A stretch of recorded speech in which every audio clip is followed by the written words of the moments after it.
Oi, pessoal. Eu sou Gerardo Campana, atuo na área de psiquiatria como psiquiatra clínico e psicoterapeuta.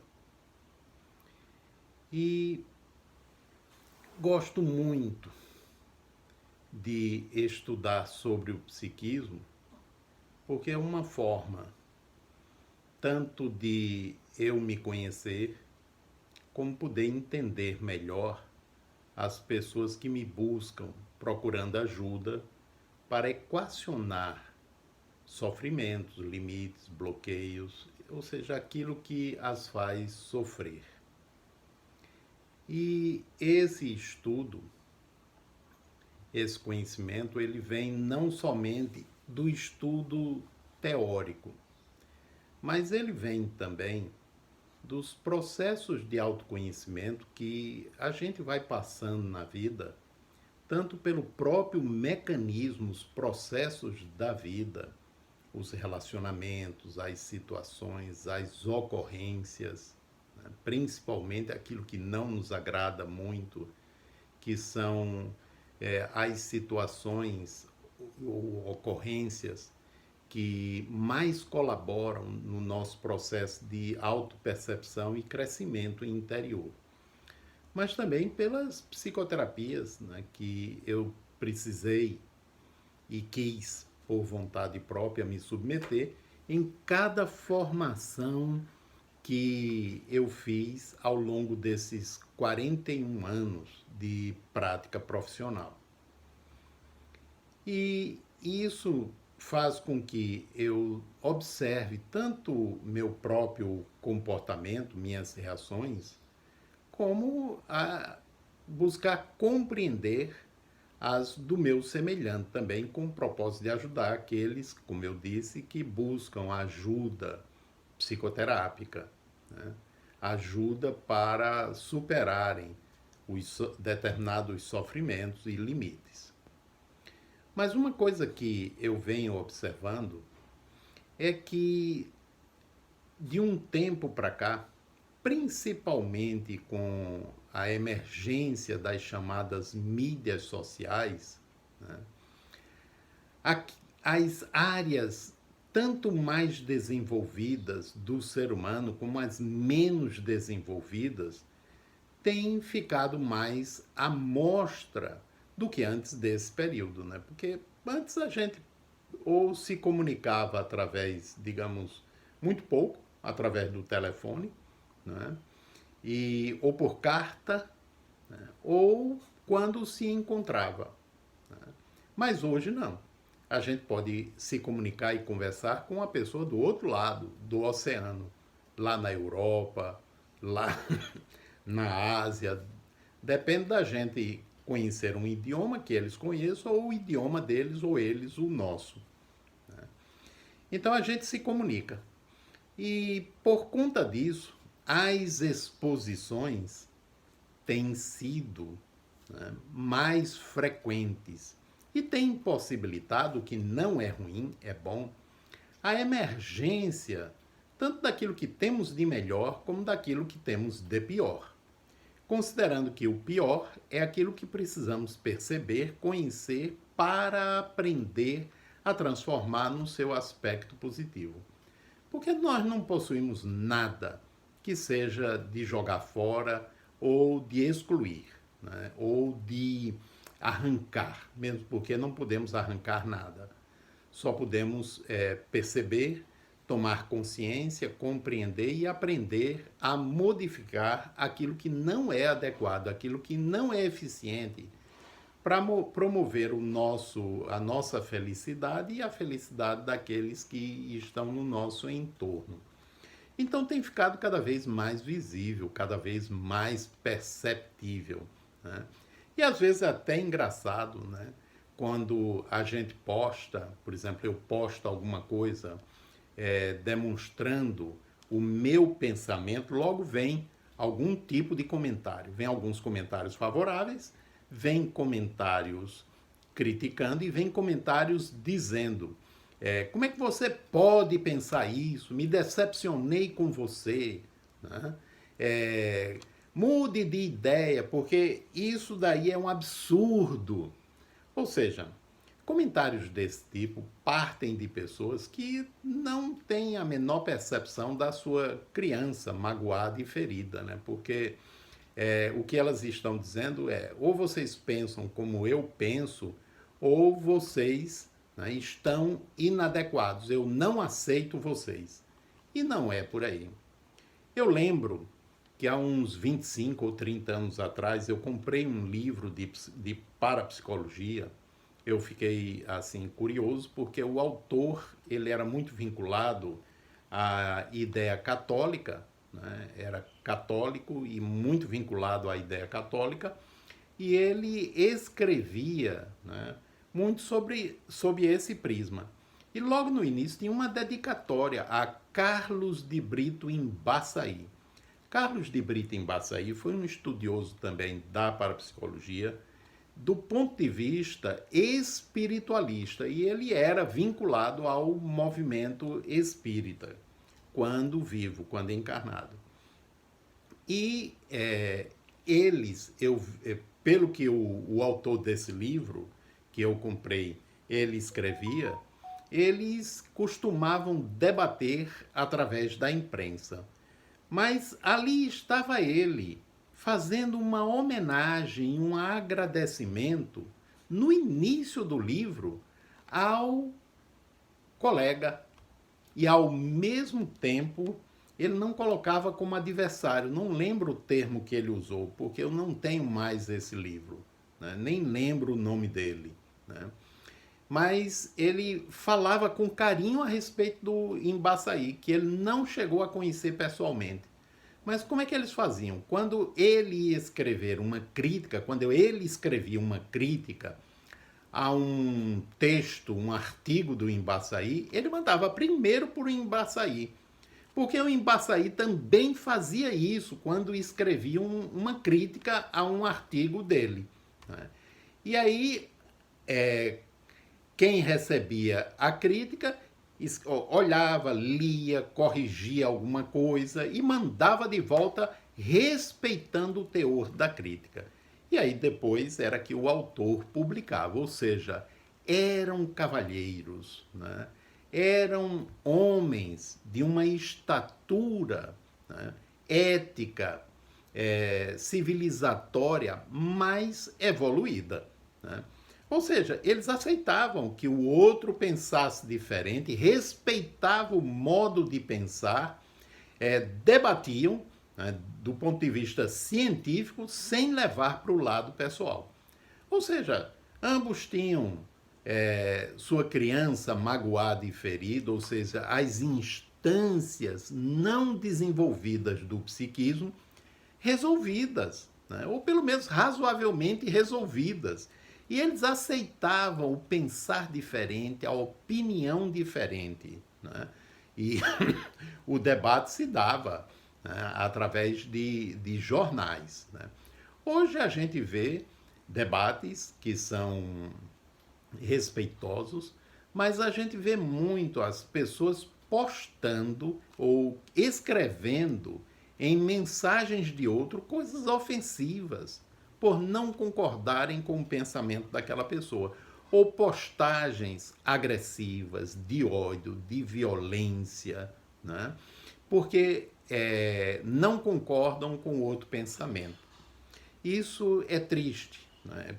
É triste porque revela o quanto nós, seres humanos, ainda estamos pouco desenvolvidos do ponto de vista emocional e do ponto de vista ético também, né? Mas não deixa de ser bom porque está perceptível. Antes isso estava escondido, agora não. Agora veio à tona, né? E dá para se perceber. E se a gente tiver abertura, a gente pode, tanto pessoalmente como com a ajuda de outros, a gente pode ir se corrigindo, pode ir aprendendo a perceber a criança magoada e ferida que há em nós, acolhendo-a com carinho para poder transformá-la, né? Mas sem isso, sem essa abertura, a gente só vai alimentar ódio. Então, o que eu digo é o seguinte: se você tem uma visão política, seja ela qual for, de esquerda ou de direita, não entre nessas discussões inférteis, nessas discussões improdutivas que só fazem alimentar o ódio. Nem respondam aos comentários, né, infelizes, raivosos, né, como se a outra pessoa lá estivesse dizendo: você não pode pensar desse jeito. Nem respondam. Se você não gostar, você pode inclusive excluir. Você pode, se quiser, não é, colocar a pessoa em modo soneca, mas não precisa entrar em discussões infrutíferas, não precisa alimentar a corrente do ódio, porque a corrente do ódio ela está formada e está circulando. E não tem ideologia de um lado e do outro, né? Ou seja, aqueles que pensam pelo lado, digamos, vamos dizer, da esquerda, muitos, não todos, porque tem aqueles que respeitam, tem aqueles que aceitam a opinião divergente, a opinião diferente, podem manifestar discordância através de postagens, outras postagens, mas respeitam o pensamento alheio, né? E não publicam coisas ofensivas, né? Coisas agressivas, carregadas de ódio. Mas tem aqueles que publicam, tanto de um lado como de outro. Então a doença não é só num lado. A doença, esse tipo de doença, é dos dois lados, é dos três lados ou dos quatro lados, de tudo que é lado, né? Na circunferência inteira. Isso não quer dizer, volto a afirmar, que não tenha pessoas saudáveis. Claro que tem, acredito que seja a maioria. Porque esse pessoal que não admite a opinião alheia fica com raiva, inclusive exclui aqueles que pensam diferente, né? Essas pessoas estão doentes e nem sequer percebem. Eu tenho um amigo que, comentando comigo, disse: o fulano tem um pensamento de tal forma. Eu não concordo, é um absurdo pensar assim. E eu vou excluí-lo. E excluiu. E aí eu fui ler o pensamento desse amigo comum. Não, ele só estava formulando, e de uma forma educada, o próprio pensamento. Não tinha nada ofensivo no que ele colocava, mas como não pensava como ele cortava. Inclusive, ele chegou para mim e disse: olha, eu só não vou cortar você, porque eu gosto muito de você. E aí eu disse: fique à vontade, né? Eu não vou deixar de ser seu amigo só porque você me cortou na mídia social, né? Sinta-se à vontade, porque ele é temperamental e é meio agressivo nas postagens dele, né? Mas eu o respeito, né? Algumas postagens me aborrecem, né? Algumas são de uma carga de ódio tremenda, né? Mas é a visão da pessoa. A pessoa nem percebe que, se ela se deixa tomar pela raiva, aquela raiva é anterior àquele fato, né? Porque a gente tem um armazém lá dentro. Esse armazém, ele pode ser preenchido por coisas boas ou pode ser preenchido por coisas negativas ou por ambas, né? Mas às vezes a gente se vincula mais às coisas negativas, porque a gente tem uma ferida antiga, uma ferida que vem lá da infância, com pai, com mãe, com as figuras parentais primitivas, que a gente não resolveu.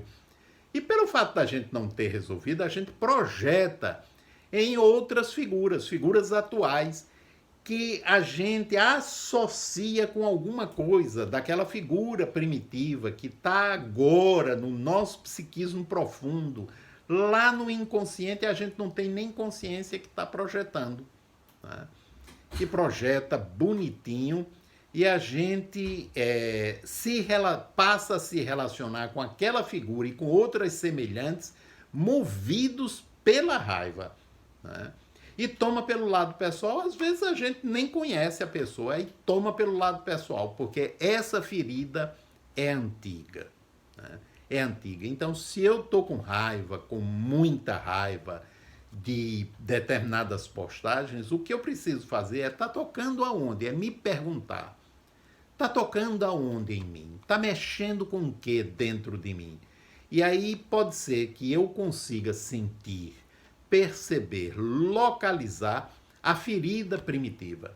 E eu conseguindo fazer isso, eu vou poder acolhê-la e vou poder cuidar dessa ferida. Eu vou poder ajudá-la a evoluir até a cicatrização. E eu estou, dessa forma, acolhendo minha criança magoada e ferida, e a partir daí eu posso respeitar mais e melhor o pensamento que não se afina com o meu, sem concordar com ele, mas sentir que cada ser humano é livre para pensar do jeito que quiser.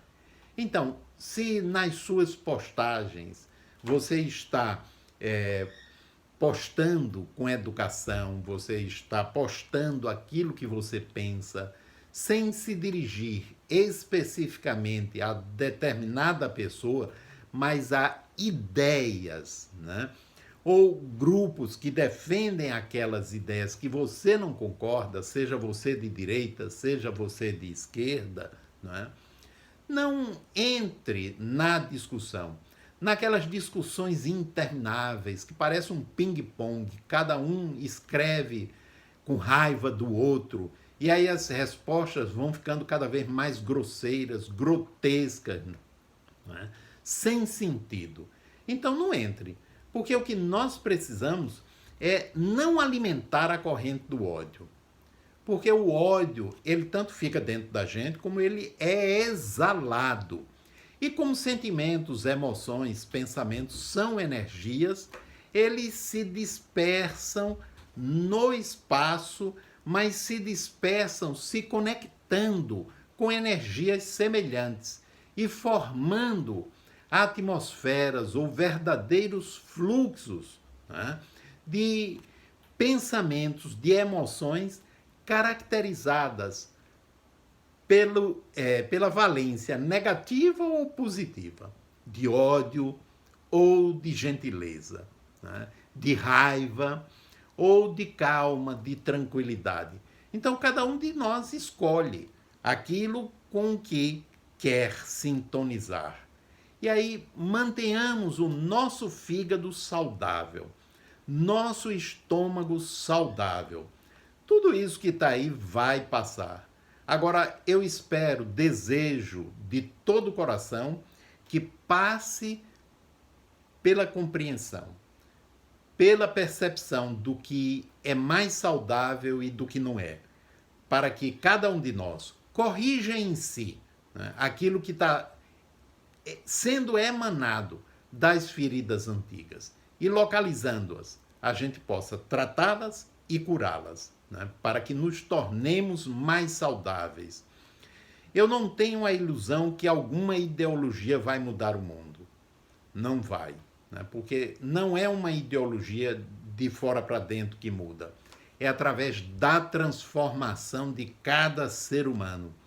Em todo lugar do mundo onde ocorreu tomada de poder, né, pela violência, né, pela mentira, pela falsidade, né, pela força armada, um grupo se sobrepôs à maioria e tomou conta por um bom tempo, e a gente tem visto pela própria história que não se mantém para sempre. A ditadura soviética durou 78 anos, mais ou menos, e acabou. Né? Tem um outro estado lá, porque é uma nação acostumada ao czarismo. Né? E o czar foi substituído pelo presidente, né, da União Soviética, o mandatário maior. Né? A China é uma ditadura, mais cedo ou mais tarde vai cair. A ditadura aqui no Brasil caiu. A ditadura de Franco na Espanha caiu, de Salazar em Portugal caiu.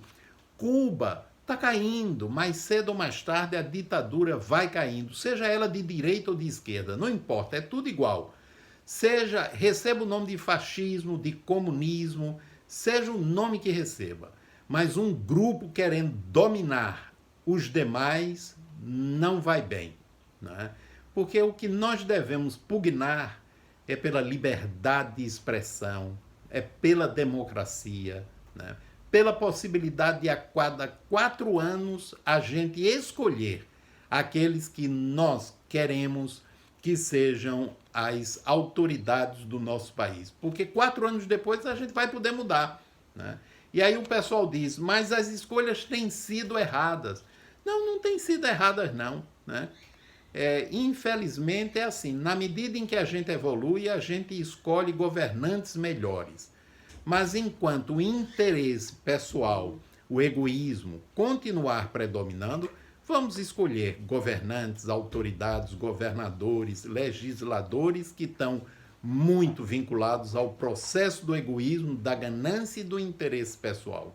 Então, é cada um da gente ir cuidando, né, de se aperfeiçoar, de respeitar o outro, de conviver com educação, com as diferenças, né, desenvolvendo em nós aquilo que os instrutores antigos já falavam: a bondade, a gentileza, a tolerância, né, a capacidade de lidar com o saudável, mas sem deixar de emitir a nossa opinião, sem deixar de expressar aquilo que pensamos e sem deixar de externar aquele que nós consideramos o caminho mais adequado, né? Seja ele qual for. Se depois a gente se perceber que não era bem assim, a gente muda de opinião, a gente corrige.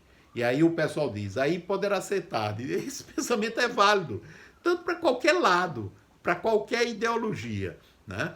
Mas enquanto a gente alimenta um determinado modo de pensar, a gente tem o direito de externá-lo. E o que estão fazendo por aí afora, nas esferas, digamos, de maior autoridade, é um absurdo, impedindo que a liberdade de expressão, né? Nós estamos nos encaminhando para coisas sérias e não podemos permitir que isso fique assim.